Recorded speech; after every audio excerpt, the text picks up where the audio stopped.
Tadabbur kita daripada surah Yusuf ayat yang ke-70, muka surah 244.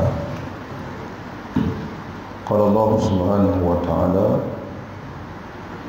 falamma jahazahum bi jahazihim, a'udzu billahi minasyaitonir rajim, bismillahirrahmanirrahim. Falamma jahazahum, maka ketika Yusuf alaihissalam menyiapkan bekalan kepada mereka, bijahazihim, dengan bekalan makanan untuk mereka bawa pulang, ja'ala siqayata, beliau meletakkan as-siqayah, iaitu bejana minuman milik raja. Dalam tafsir menyebutkan satu bekas minuman milik raja, ataupun selepas ini dijelaskan dalam ayat yang berikutnya, iaitu cupak milik raja. Kalau cupak untuk menyukai, kalau minuman, kalau tempat minuman, iaitu yang kita sebut dengan kolej ataupun gelas. Yurahli akhihi, dia meletakkan bejana atau bekas minuman milik raja yang dibuat daripada emas dan permata.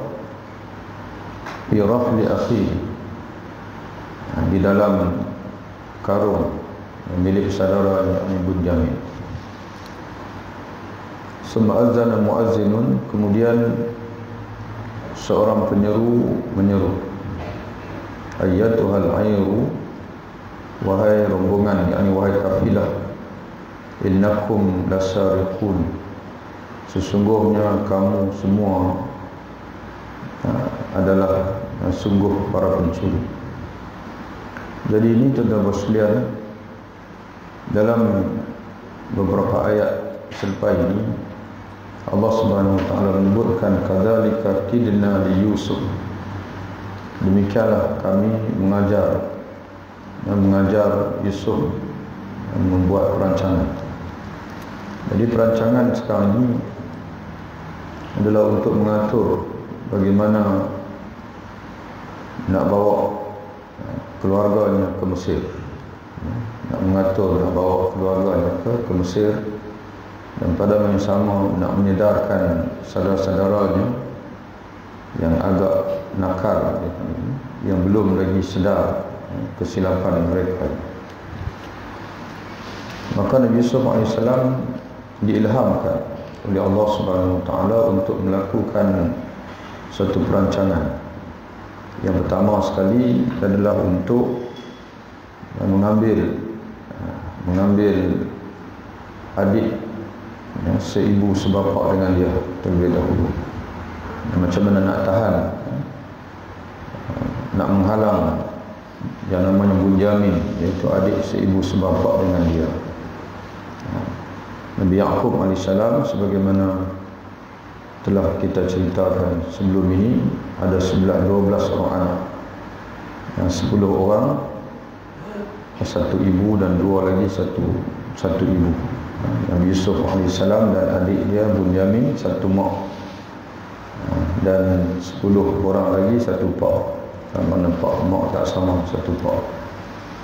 Jadi peringkat mulanya Allah Ta'ala ilhamkan dia nak untuk pastikan Bunyamin dulu, supaya dia terus tinggal di Mesir, tidak pulang bersama dengan saudara-saudara yang lain ke Kanaan ataupun ke Palestin.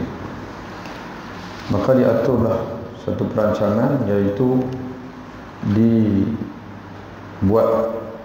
dalam bentuk lakonan daripada Nabi Yusuf AS, seolah-olah Bunyamin ini telah mencuri, dia telah mencuri, dan Bunyamin pun tak tahu. Jadi kerana itu Nabi Yusuf AS, kalau di sini dia sebut dia yang letakkan sendiri cupak ataupun bekas minuman milik raja tu, yang bertatah dengan emas dan permata. Mahal lah. Mahal. Sekira-kiranya kalau tuduh orang mencuri, mana orang lain percaya, yang kata dia curi. Tapi kalau letak cupak atau bekas minuman buat daripada besi biasa, orang tak percaya kata curi. Jadi sebab tu diletakkan dia. Dan dalam tafsir, sebagian tafsir kata dia suruh pegawai dia yang letak. Dan nanti dalam bekas ataupun dalam karung milik yang nama Ibu Yamin ini, kamu ambil bekas ni, kamu letak di situ. Kemudian dia perintahkan seorang pegawai pula, isytiharkan kami kehilangan bekas minuman raja.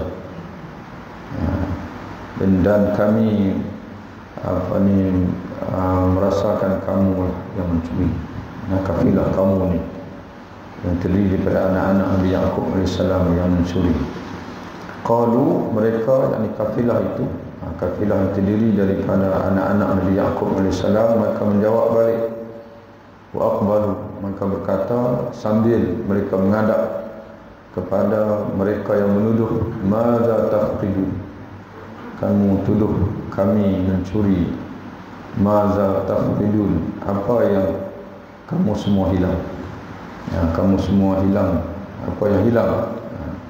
Qalu, mereka, yakni para penuduh berkata, nafqidu suwa'al malik, kami kehilangan tempat minuman ataupun cupak. Mana tempat menyukat, benda untuk menyukat milik al-malik, milik raja, milik istana. Kemudian nak mengukuhkan lagi, dia panggil perancangan ini, maka di offer pula waliman ja'a bihi, dan sesiapa yang memulangkan dengan membawanya himlu ba'irin, maka dia akan diberi habuan seberat muatan seekor unta. Wa ana bihi za'imun, dan akulah, kata Nabi sallallahu alaihi wasallam, orang yang terhadapnya memberi jaminan bahwasanya siapa yang dia boleh bawa, boleh pulangkan, ikut ada di kalangan kamu yang mencuri, dia sembunyi dan dia sudah tentu dia tak mengaku, tapi di kalangan kamu ada yang tahu, dia boleh dedahkan untuk dia akan diberi hadiah satu muatan makanan seekor unta.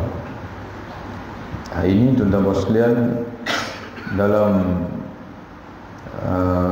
fiqh dia ada satu bab yang dipanggil al-ju'alah, bab ju'alah, yang kita menawarkan hadiah kepada orang yang boleh melakukan sesuatu untuk kita. Sebagai contohnya, bila tuan-tuan dan perempuan hilang sesuatu, hilang kereta dan sebagainya, beritahu saya ni kehilangan kereta, siapa boleh cari, saya akan bagi hadiah 1000. Jadi hadiah itu dia bergantung kepada jumpa tak jumpa lah. Kalau jumpa, cari dan terbukti dia yang bagi jumpa, dapatlah 1000. Tapi kalau tak jumpa, tak boleh tuntut lah.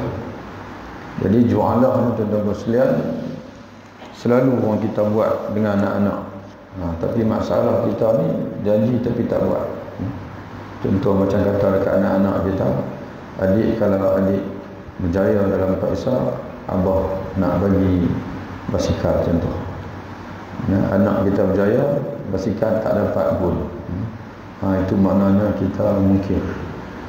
Maknanya wajib, kata ahli ulama, bila kita offer begitu dan dia berjaya mencapai apa yang kita tawarkan, wajib kita tunaikan janji tersebut, walaupun anak kita sendiri, namun juga kawan-kawan dan sebagainya. Dipanggil al-ju'alah. Dia beza sikit dengan upah ni. Kalau dia tak capai pun kena bayar upah. Sebagai contoh, ini beza, kita ambil satu contoh senang tuan-tuan nak faham. Bila kita suruh orang korek telaga, tuan-tuan buat akad. Kalau akad upah, korek berapa dalam, kita kira saya bagi upah. Korek, dia pun korek lah. Korek, dia tanya kita berapa dalam nak korek. Dia kata kamu korek lebih kurang dalam 5 meter. Dia korek lah 5 meter, main apa saya. Jumpa ayat ke tak jumpa ayat ke, itu soalan kamu. Saya dah korek 5 meter. Itu akad upah. Tapi akad jualah pula, kita kata dekat dia, korek sampai jumpa ayat. Korek sampai jumpa air. Sebab tu yang akad jualah ni memerlukan kepada kemahiran. Jadi dia sebelum dia korek tu, dia kena survey dulu. Tengok kelembapan tanah ni ada kemungkinan tak jumpa ayat. Itu perlu pada kepakaran atau kejualan. Jadi dia pun survey, dia tengok, dia kata pakcik ni tempat ni kalau kita korek dalam mana pun tak jumpa ayat. Jadi saya tak terima lah. Sebab dia akan nanti dia akan korek tak jumpa ayat, dia rugi saja gitu. Jadi sebab tu dia perlu tengok. Macam kes tadi dia nak cari kereta pun, dia kena sembang dulu. Kereta tu hilang bila? Hilang tu bila kereta tu? Dia pun sebelum tengok. Dia pun saya rasa saya boleh cari. Dia begitu tuan-tuan Muslim. Jadi dia sampai jumpa ayat. Bila jumpa ayat, dia akad lah. Bapa encik nak bayar tak saya, kalau dah jumpa ayat, saya bayar 5,000. Jadi bila dia korek jumpa ayat, walaupun 3 meter jumpa ayat dah, kena 5,000. Jangan tuan-tuan nak pergi tawak pula. Baru korek 3 meter takkan 5,000. Dia tak boleh. Sebab akad itu dia panggil akad, dia berdiri di atas, dipanggil penemuan, dia panggil. Di atas janji penghasilan. Itu beza akad jualah dan juga akad al-ijarah. Lebih lanjut tuan-tuan boleh mengajilah dalam muamalah dalam fiqh. Itu kita sebut sikit saja. Jadi begitulah. Qalu, mereka kafilah itu yang terdiri daripada anak-anak Nabi Yaqub tadi, tallahi demi Allah. Ini kalimah tallah, ini kalimah sumpah. Wallahi wa billahi wa tallahi. Dalam hadis Nabi sebut, bila kamu nak bersumpah dengan nama Allah. Di antaranya menggunakan kalimah ni lah, tallahi, tallahi, wallahi wa billahi, ataupun uqsimu billah, aku bersumpah dengan nama Allah. Itu semua kalimah sumpah.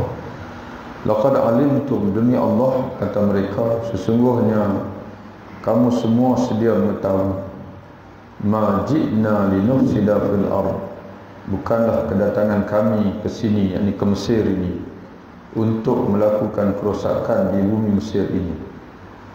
Nak buat kecoh ataupun nak, orang kata apa, nak buat onar di sini. Tak, kamu semua pun tahu kami datang ni nak cari bekalan makanan untuk kaum kami yang kemarau. Wa ma kunna sarikin, dan bukanlah kami ini dari kalangan pencuri. Qalu, orang yang menuduh tadi, yang diatur oleh Nabi Yusuf AS tadi, mereka pun menjawab balik, fama jaza'u, tak apalah kamu kata tak curi, tapi sekarang kita sembok, kita selongkar satu persatu semua. Tapi nak tanya dulu, apa balasan bagi pencuri? In kuntum kadhibin, apa balasan bagi pencuri dalam agama kamu? Nabi Yusuf AS diatur pegawai dia supaya tanya, dalam agama kamu, dalam syariat kamu, ayah kamu ajar Bani Israel, apa balasan bagi pencuri? In kuntum kadhibin, jika terbukti kamu bohong, berdusta. Kamu kata kamu tak ambil, tapi kalau kamu ambil, macam mana? Apa hukuman mengikut agama kamu? Jadi Nabi Yusuf AS, dia suruh pakai syariat Nabi Yaqub AS, kerana dengan syariat itu boleh menjayakan perancangan dia. Kerana dalam syariat Nabi Yaqub AS, orang yang mencuri hak milik orang lain, dia kena duduk bersama orang itu setahun, kena berkhidmat, jadi hamba orang itu selama setahun. Itu hukuman dalam syariat dipanggil Nabi Yaqub AS. Jadi mana tercapai lah itu yang Nabi Yusuf nak pun. Yang mana Bunyamin itu ditahan di Mesir dan duduk dengan dia, dan dia nak buat perancangan pula selepas itu untuk bawa ayah dia. Dia panggil untuk abang-abang dia pun dia nak bawa sekali duduk di Mesir.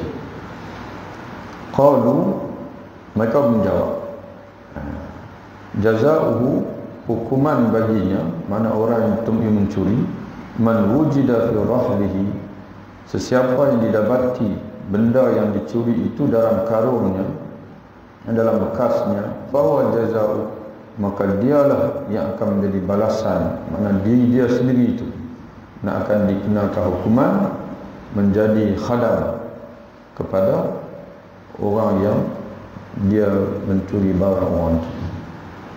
Jadi mereka tahu mengikut syariat kami itulah hukuman dia. Orang yang mencuri ini dia kena menjadi tawanan atau menjadi khadam kepada orang yang menjadi mangsa pencurian itu. Kadzalika najzi zalimin, demikianlah kami membalas kepada orang-orang yang berbuat zalim, iaitu mencuri. Fabada'a bi'awiyatihim, lalu mulailah Yusuf AS memeriksa, menyelongkar karung-karung mereka, yakni saudara-saudara dia melongkar satu-satu. Qabla ya'khihi, sebelum dia meriksa karung saudaranya Bunyamin. Dia tak terus pergi pada Bunyamin. Nanti orang nampak besar lah, cari-cari terus jumpa, nampak sangat kata perancangan. Dia mula yang lain dulu. Dia mula saudara yang lain dulu.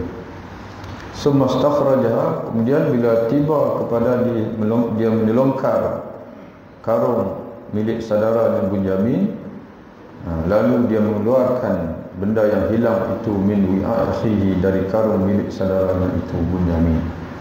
Kata Allah, kadzalika kidna li Yusuf, demikianlah kata Allah kami, yakni Allah, nak membuat perancangan untuk Yusuf. Jadi sebab itu kata ulama, ini dia panggil perancangan ini ilham daripada Allah Ta'ala. Jadi sebab itu tuan-tuan sekalian, para ulama menyimpulkan di sini, apa kata mereka? Kata mereka yajuzul hilah, kerana ni dia masuk dalam bab hilah. Yang bab hilah, mana zahir itu nampak macam kita nak menganiaya orang lain, tapi di sebaliknya itu kita buat perancangan itu untuk mencapai suatu maslahah yang lebih kuat. Kata ulama yajuzul hilah allati yatawassalu biha li ihqaqil haqq, harus untuk kita melakukan perancangan hilah untuk mencapai mencapai suatu kebenaran dengan syarat tanpa menimbulkan mudarat kepada orang lain. Dan sebab tu Nabi Yusuf AS diatur bagi elok dengan sampai adik dia ini yang dituduh mencuri ini dia akan dimudaratkan. Sebab itu dia gunakan peraturan dalam syariat Nabi Yusuf, karena peraturan dalam Mesir pada ketika itu orang yang mencuri ini akan dipukul, akan dipenjarakan. Itu maknanya akan menzalimi adik dia. Jadi begitulah tuan-tuan sekalian, kita ini ada ketikanya, dan kita dah sebut dah hadis yang sebelum ini dalam kuliah kita minggu yang lalu, bahwasanya ada ketikanya kita perlu bertindak di luar kebiasaan demi untuk membaiki kesilapan. Sebagai contoh, kita ambil tuan-tuan sekalian satu hadis Nabi, dua hadis Nabi SAW. Sabda Nabi, laisal kadzab, tidaklah dikatakan berdusta seorang yang bertujuan untuk mendamaikan di antara manusia yang bergaduh, lalu dia mengada-adakan cerita, yunmi. Asal yunmi ni makna namimah, dia membuat adu domba, tapi dengan cerita yang baik. Adu domba yang baik dia panggil. Wa yaqulu khairan atau yaqulu khairan, ataupun dia buat reka-reka cerita yang baik. Hadis ini ada dalam Riyadhus Shalihin. Sebagai contoh tuan-tuan sekalian, dia reka dua orang yang bergaduh, Ali dengan Ahmad bergaduh.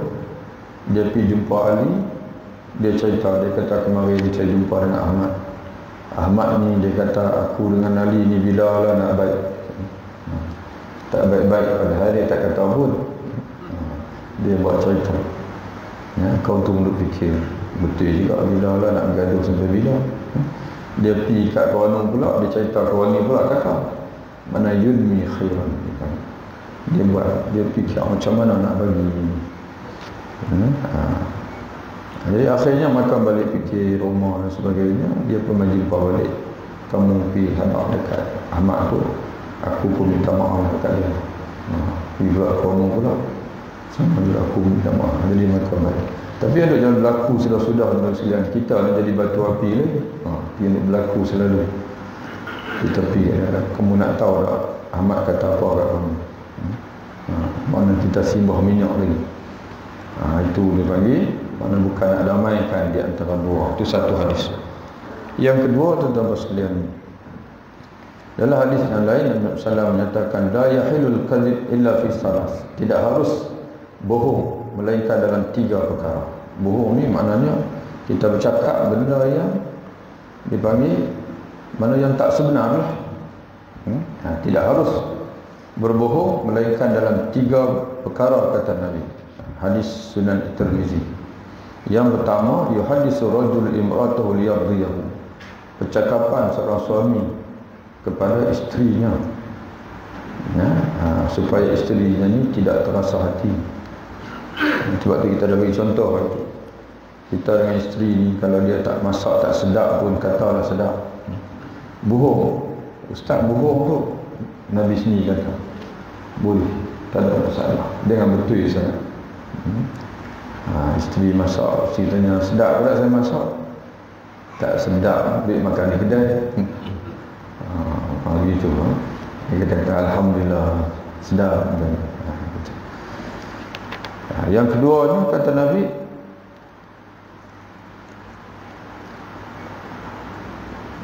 wal kadhibu fil harb. Berbohong dalam perang. Dalam perang pun tak boleh cakap betul juga. Bila musuh tangkap kita, musuh tanya di mana orang Islam simpan senjata, kita pula mengaji kata bohong tak boleh, cerita habis. Tempat sekian-sekian, musuh tanya banyak mana senjata, cerita habis semua. Senapang banyak bom, banyak cerita habis. Sebab apa tak boleh bohong? Nabi sendiri kata al-kadhib fil harb, ini bohong dalam, boleh bohong dalam perang. Yang ketiga ialah al-kadhib liyusliha bainan nas, berbohong untuk mendamaikan di antara dua manusia. Tadi kita sebut tidak, mana kita buat cerita, buat cerita padahal tak ada pun. Kita buat cerita supaya mereka dua tu sejuk, maknanya berfikir. Dan ulama atau Muslim menggunakan hadis ini, kata mereka boleh kita buat filem yang baik. Filem ni dia bukan real pun. Buat filem-filem yang baik, dia panggil mana memang rekaan lah, filem-filem fiction. Kita buat filem-filem yang baik, kontennya itu untuk menyedarkan manusia, tapi selagi tidak bercanggah dengan syariat. Balik pada ayat kita tuan-tuan sekalian.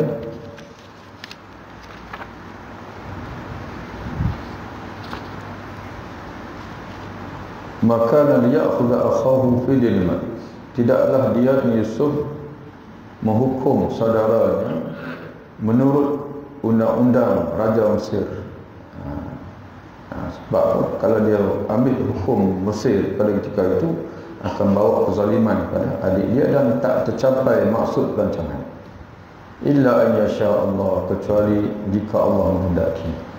Jadi sebab itu kita sebut tadi, ini perancangan ni tuan-tuan sekalian ni daripada Allah Ta'ala. Allah yang memberi ilham. Jadi kita macam mana tuan-tuan sekalian? Kalau Nabi Allah Ta'ala bagi ilham, kita pula nak buat perancangan apapun mesti rujuk Quran dan hadis ni. Jangan terus rasa-rasa nak perlu kata menipu ni untuk mendamaikan apa-apa, terus buat.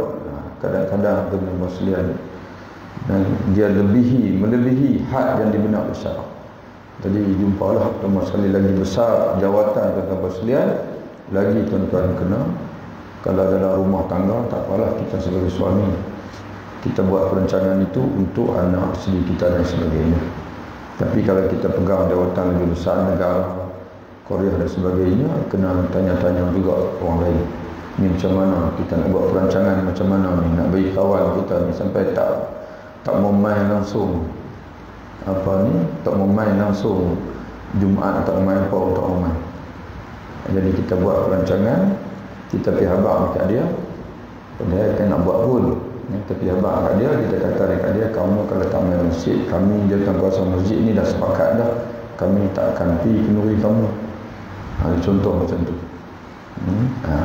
Maknanya kita buat perancangan begitu. Tapi kena tanya juga Ustaz boleh ke? Kita tak pergi kenduri orang? Sebab di sana ada pula hadis dan sebagainya, di mana Rasulullah suruh memenuhi jemputan kenduri dan sebagainya. Jadi Ustaz pun tanya, tengok macam mana, sejauh mana yang perancangan ini. Sebab tuan-tuan sekalian, kita orang Islam, setiap perkara yang asal hukumnya dilarang, maka dia terikat dengan kaedah daripada iaitu ad-darurat tubihul mahdurat. Keadaan darurat mengharuskan dilarang. Jadi selagi tak berlaku darurat, tak boleh. Jadi selagi maknanya tak perlu, tak boleh berbohong, kerana hukum asal berbohong ini dosa. Kena cek betul-betul perlu ataupun tidak. Yang kedua, tuan-tuan sekalian, kaedah dia ad-darurat tuqaddaru biqadariha. Suatu yang asalnya dilarang kemudian diharuskan dengan sebab keperluan, hendaklah dibuat dengan kadar perlu saja. Ini mentang-mentang kata syarak kata ada 3 masalah boleh berbohong, dia duk kira bohong isteri dia tiap-tiap hari. Orang kata tadi untuk dia rendah, orang kata Nabi kata mana bercakap tu nak untuk supaya dia tak terasa. Ni tak dia bohong isteri dia tiap-tiap hari. Itu yang kadang-kadang suami yang malas bekerja, kadang-kadang tuan-tuan dia duk kikir harta isteri dia ni bohong. Nak pergi sana, nak pergi sini, begitu begini, tuan-tuan sekalian, dia bohong. Itu dia lebih. Dia lebih daripada kadar yang diperlukan. Jadi kita kena hurai lebih sikit jamin, takut kalau kita tak hurai lebih, takut tuan-tuan salah guna. Salah guna hadis. Kemudian Allah Ta'ala menyebutkan narfa'u darajatin man nasya', kami meninggikan darjat, pangkat, kedudukan sesiapa yang kami kendaki, kata ulama tafsir, iaitu dengan memberi ilmu dan juga kebijaksanaan. Dalam hidup kita ni tuan-tuan sekalian, kita kena selalu minta daripada Allah ilmu dan juga kebijaksanaan.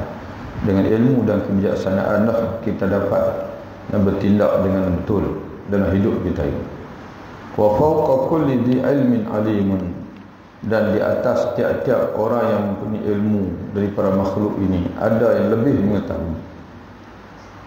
Itu tuan-tuan sekalian, Allah Ta'ala sini sebut Ibnu Abbas radhiyallahu anhu, dia pernah menyebutkan dalam satu ungkapan dia kata fawqa kulli alim alimun, setiap orang yang alim itu akan ada orang yang lebih alim daripada dia, dan kemudian daripada orang yang lebih alim dia itu ada lagi orang yang lebih alim lagi, ila ayyantahil ilmu ila Allah, sehinggalah berakhir ilmu kepada Allah.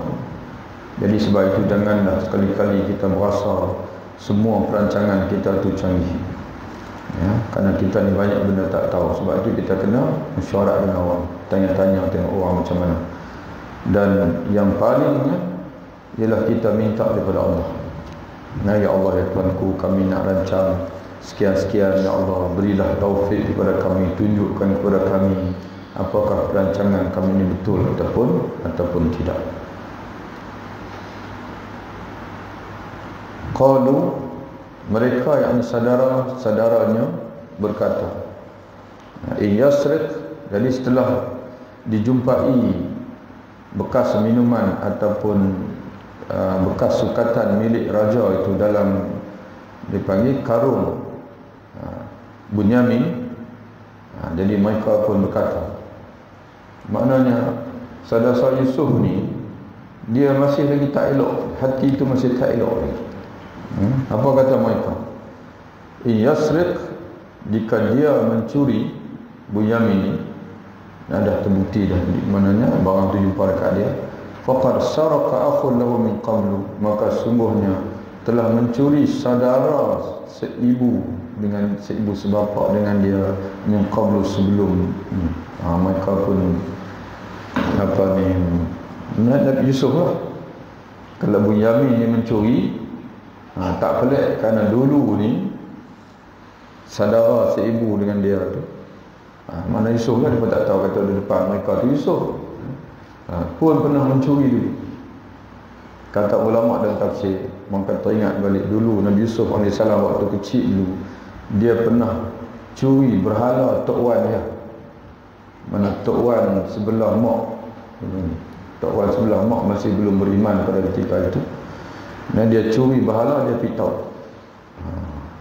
Jadi dia teringat, mereka teringat. Padahal tak nak kena mengenal pun, tapi mungkin mereka dah nak marah. Dan ni kita ni susah nak buat macam mana lah pula Bunyamin ni dia pergi curi pula dah. Bila nak marah tu, tuan-tuan bersedia, orang tak ada kena mengenal pun kena sama. Maka tak tahu kata duduk depan mereka tu Yusuf.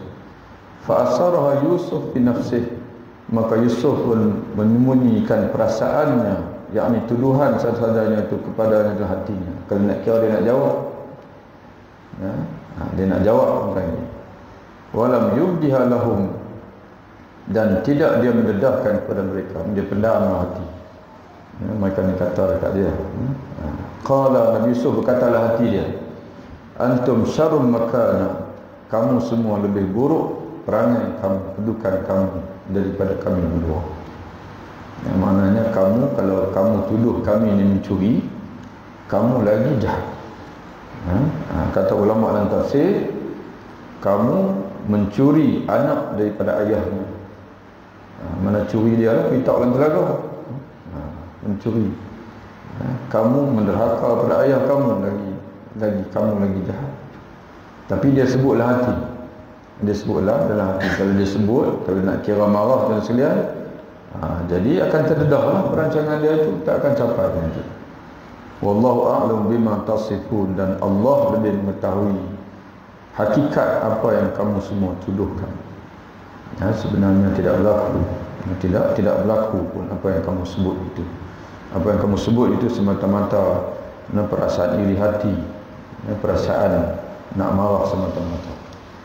Qalu, mereka berkata, saudara-saudara Nabi Yusuf AS, mereka berkata, mereka merayu, ya Al-Aziz, wahai yang mulia. Ini pangkat Nabi Yusuf AS, Al-Aziz, Perdana Menteri. Inna lahu, kamu mana bersimpatilah kepada kami, sebab kami dah berjanji untuk bawa pulang Bunyamin dengan janji sumpah kepada ayah kami Yaqub sebelum kami datang kali kedua. Maka orang kata, sungguhnya dia yang mencuri ni, Bunyamin ini, dia memiliki aban seorang bapa yang sudah tua, kabiran, yang sangat tua. Fakhuz ahadana, kasihanlah, kalau kamu tak kasihani kepada kami pun kasihanilah kepada ayah Bunyamin, mana ayah kami lah yang dah sangat tua. Dia sudah tentu akan sedih nanti kalau kami tak bawa pulang Bunyamin. Maka mereka offer, mereka kata apa? Fakhuz ahadana makana, ambillah, kamu ambillah salah seorang daripada kami untuk ganti tempat dia. Tak apalah, biarkan Bunyamin kami nak bawa pulang sebab kami janji, tapi ambil salah seorang daripada kami, ganti tempat dia. Inna naraka minal muhsinin, sesungguhnya kami melihat kamu, wahai menteri yang mulia, kami melihat kamu daripada orang yang baik, yang berbudi, mana bertimbang rasa.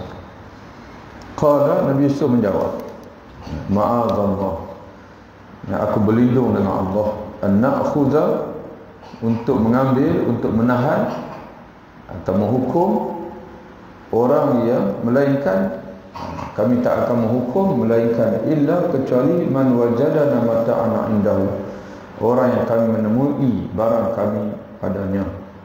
Inna idza la zalimun, karena kalau kamu ambil orang lain ganti tempat dia, maka kami sungguh tergolong dari kalangan orang yang zalim. Maknanya itu menghukum orang yang tidak bersalah. Jadi Nabi Yusuf AS dia stay dengan perancangan. Falamma stai'asu minhu, maka apabila mereka putus asa, dah tak boleh dah, tak tahu nak buat macam mana dah, khalasu najiyah, bila mereka putus asa daripada memujuk Nabi Yusuf AS, khalasu najiyah, maka mereka semua pun mengasingkan diri dan sambil berbisik bermusyarat satu sama lain. Dia maka tak apalah kalau begitu, wahai menteri yang mulia, biarlah kami nak bincang sama-sama kami macam mana. Qala kabiruhum, dalam berbincang sama-sama mereka itu berkatalah yang tua, yang paling tua, yang paling tua di antara mereka, yang namanya Yahuda, itu yang paling tua di antara mereka. Alam ta'lam, dia kata kepada yang lain, pada saudara yang lain, adik-adik dia, alam ta'lam, tidakkah kamu semua mengetahui, yang diingat, anna abakum, bahwasanya bapa kamu semua, mana bapa kita, qad akhadha alaikum mawsiqan min Allah, telah mengambil daripada kamu semua janji daripada Allah. Mana sebelum kita mengambil janji nak bawa adik kamu boleh, tapi janji kamu kena bawa pulang. Wa min qablu, dan sebelum ini, farrattum fi Yusuf, kamu semua telah cuai pada Yusuf. Dulu kita dah cuai pada Yusuf, kita telah menyebabkan ayah kita kecewa ni, kali kedua ni nak kecewa lagi pula. Dia sudah tentu dia tak akan percaya dah dekat kita. Falan abraha, maka abang yang tua ni dia kata, kamu semua pulanglah, aku tidak akan meninggalkan al-arda bumi Mesir ini, hatta ya'zana li abi, sehingga memberi izin kepadaku untuk kembali bapakku. Kamu semua pulang, mana 9 orang lah, pulang kamu 9.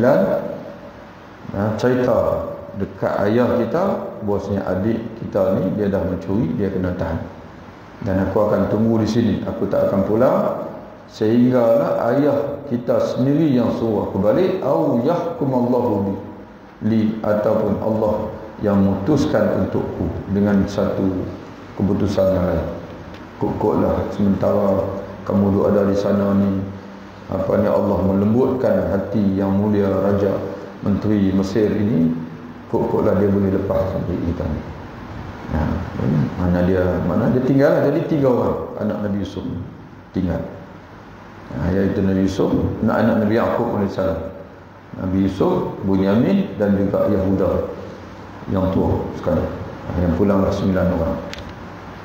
Wa huwa khairul hakimin, dan dialah ini Allah, dan dia ini Allah sebaik-baik hakim yang memutuskan keputusan dia. Irji'u ila abikum, kamu semua pulanglah, kembalilah kepada bapa kamu semua, ini bapa kita, faqulu, dan katakanlah kepadanya, ya abana, sampaikan khabar kepada dia, wahai bapa kami, wahai ayah, inna ibnaka, sesungguhnya anakmu yang bernama Bunyamin itu, saraqa, dia telah mencuri. Wa ma syahidna, dan tidak kami menjadi saksi, illa bima alimna, melainkan dengan apa yang kami ketahui. Memang kami nampak dengan mata dia sendiri bahwasanya cupak atau bekas minuman raja itu dibawa keluar daripada bekas dia. Wa ma kunna lil ghaibi hafizin, walaupun kami berjanji nak bawa pulang dia, tapi kami tak tahu perkara baik yang akan berlaku, iaitu bahawa dia akan mencuri. Kalau kami tahu dia akan mencuri, kami tak akan berjanji untuk bawa dia, kami tak akan bawa dia ke Mesir kalau kami tahu kata dia mencuri. Tapi nak buat macam mana? Wa ma kunna, tidaklah kami terhadap benda yang baik, benda yang akan berlaku itu hafizin, sebagai orang yang mengetahui ataupun yang menjaga. Ini Allah Ta'ala yang tahu. Was'alil qaryati allati kunna fiha, kalau kamu tak percaya, tanyalah penduduk Mesir yang kami tinggal, peristiwa itu berlaku di situ. wal 'ira, dan tanyalah kafilah allati aqbalna fiha, yang kami datang bersama dengan kabilah itu ke Mesir. Kalau tak percaya, pokoklah kami mereka cerita, tanyalah kafilah yang mana kami bersama mereka rombongan sampai ke Mesir. Wa inna lasadiqun, sesungguhnya kami benar-benar jujur, betul, kami tak bohong. Tuan-tuan sekalian, orang ni kalau dia pernah bohong sekali, payah orang nak percaya. Dulu dia dah bohong sekali. Nabi Yusuf AS buat-buat, dia panggil apa, serigala menerkam, kemudian bawa baju dengan berlumuran darah, buat cerita kata adik kami Yusuf AS ketika kami sedang main, dia diterkam oleh serigala dan mati. Nabi Yaqub kata baik semula serigala tu, dia terkam, baju tak koyak apa pun. Maknanya mereka nak bohong tak betul. Tak, orang kata apa, tak berapa dah. Tak berapa, orang panggil apa, mana baju tu elok, cuma ada darah. Jadi Nabi Yusuf tak, Nabi Yaqub tahulah kata mereka ni menipu. Ni kali ni pula bila mereka bawa balik berita kata Bunyamin mencuri, ditangkap mencuri, Nabi Yaqub AS berkata dengan yang sama seperti mana ketika dulu mereka bawa berita bahawa Nabi Yusuf AS telah diterkam oleh serigala. Nabi Yaqub kata kepada mereka, berkata Yaqub AS, bal sawalat lakum anfusukum amra, bahkan sebenarnya Bunyamin tidak mencuri, tetapi telah memperelokkan, telah memperlihatkan kepada kamu sebagai elok oleh nafsu kamu, amran, terhadap sesuatu perkara yang tak dapat diterima oleh akal. Sebab Bunyamin ni aku kenal dia, bahawasanya dia ni bukan jenis mencuri, tapi kamu bawa berita benda yang payah aku nak terima dengan akal.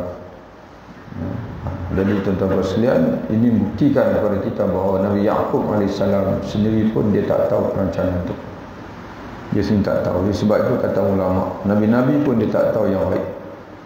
Nabi sendiri, Nabi-Nabi pun tak tahu. Termasuk Nabi Muhammad SAW, dia tak tahu yang baik, melainkan sekadar yang didedahkan oleh Allah Subhanahu Wa Taala. Fasabrun jamil, maka kata Nabi Yaqub, tak apalah, dah kamu bawa cerita begitu, fasabrun jamil, maka aku akan memilih untuk bersabar dengan kesabaran yang indah. Sabrun jamil, apa makna, kita ulang balik. Sabrun jamil iaitu tidak akan merintih kepada siapa-siapa. Sebaliknya mengadu hal kepada Allah Ta'ala, itu sabrun jamil. Asallahu ayatiyani bihim jami'a, mudah-mudahan Allah akan mengembalikan kepadaku mereka semua. Maknanya anak-anak ada 3 orang, Yusuf, Bunyamin, dan juga anak tua dia yang turut tinggal, menahan diri di sana. Innahu wal alimul hakim. Ini dia panggil sabrun jamil. Mudah-mudahan Allah akan menjaga mereka di sana, dan Allah akan mengembalikan mereka kepadaku, dan mengembalikan mereka kepadaku semula. Karena sungguhnya dia, ini Allah, dialah maha mengetahui apa yang sebenarnya, Al-Hakim, lagi maha bijaksana. Dan dialah Allah maha mengetahui macam mana nak tolong kita. Wa tawalla anhum, Nabi Yaqub berpaling daripada mereka. Wa qala, dan dia berkata, ya asafa ala Yusuf, aduhai sedihnya aku mengenangkan Yusuf. Wa biyadat aynahu, dan putihlah 12 matanya, minal huzni, kerana sedih, duka cita. Wa huwa qazim, dalam keadaan dia memendam kemarahan. Jadi sebab itu tuan-tuan muslimin, kata ulama, tabiat manusia biasa, berlaku kematian ke, berlaku kesedihan ke, setakat rasa sedih, setakat memendam rasa kecewa, itu normal. Sebab Nabi Yaqub pun sama, dan Nabi Muhammad sendiri pun bila dia kematian anak Nabi Ibrahim, dia teriak, dia menangis. Dia menangis. Itu normal tuan-tuan muslimin. Tapi yang tak boleh oleh syarak itu ialah merawat. ataupun meratus dia panggil, ataupun mengoyak-ngoyak menampak-nampak pipi. Adapun kita duduk seorang-seorang rasa sedih, mengadu hal pada Allah Ta'ala, teriak, itu benda yang biasa. Nabi-Nabi pun dia manusia biasa. Allah Ta'ala cerita yang sama. Dan insyaAllah tuan-tuan sekalian, kita sambung lagi kisah ini. Wabillahi taufiq. Assalamualaikum warahmatullahi wabarakatuh.